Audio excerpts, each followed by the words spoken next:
Tunayo habari moja kwa siku ya leo. Mnakumbuka tarehe 30 Aprili mwaka huu wa 2026, Jeshi la Polisi Kanda Maalum ya Dar es Salaam lilianza uchunguzi wa kina wa mauaji ya mtu aliyejulikana kwa jina la James Rogers Temba, aliyekuwa mwanafunzi wa mwaka wa pili katika chuo cha usimamizi wa fedha maarufu kama IFM ambacho kipo hapa jijini Dar es Salaam. Na kama mnakumbuka, polisi Dar es Salaam ilitoa taarifa yake kwa umma tarehe 3 mwezi Mei mwaka huu wa 2026 kuhusiana na tukio hilo. Leo tarehe 13 mwezi wa 5 mwaka huu wa 2026, napenda tena kuwajulisha kuwa baada ya upelelezi wa kina, na nikisema upelelezi wa kina ninamaanisha upelelezi wa kitaalamu ambao unahusisha pia mamlaka zingine za kisayansi. Kwa baada ya upelelezi wa kina kufanyika, sehemu ya kichwa kilichokosekana katika kiwiliwili cha mwili wa James Rogers Temba kimepatikana. Kimepatikana huko eneo la Kitunda Kibeberu katika wilaya ya Ilala jijini Dar es Salaam. Sehemu ya kichwa hiki kimekutwa kikiwa kimefukiwa ardhini na waliotekeleza uhalifu ule. Jumla ya watuhumiwa 5 wanashikiliwa, akiwemo mtu mwingine ukiacha wale ambao niliwapa taarifa zake tarehe 3 mwezi wa 5 mwaka huu. Leo tarehe 13 ameongezeka mtuhumiwa mwingine ambaye amefahamika kwa jina la Saidi Ali au maarufu kama Side.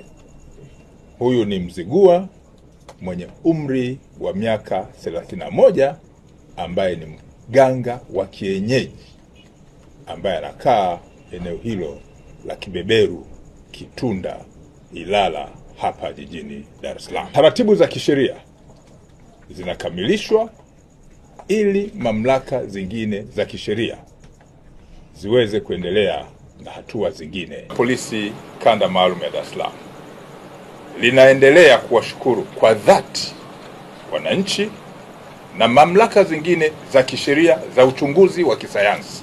Narudia, Jeshi la Polisi Kanda Maalum ya Dar es Salaam linaendelea kuwashukuru kwa dhati wananchi na mamlaka zingine za kisheria za uchunguzi wa kisayansi ambazo zimetoa na kuonyesha ushirikiano wao mkubwa na kuwezesha kupatikana kwa taarifa hizi za mafanikio katika uchunguzi wa jambo ambalo lilitokea.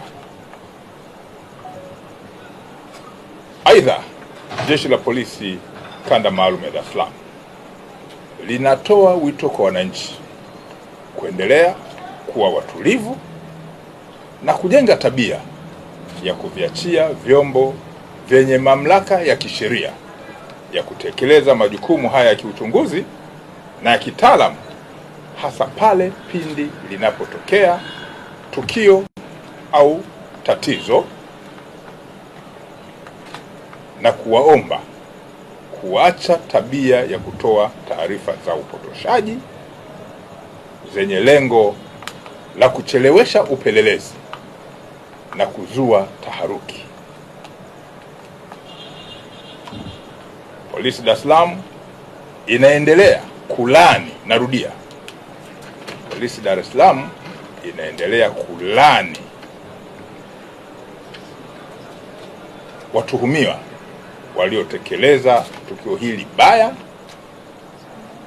na la kusikitisha, na litaendelea kufuatilia kwa karibu shauri hili na mengine ili kuona haki inatendeka dhidi ya watuhumiwa waliotenda tukio hili kubwa na baya kama nilivyolieleza.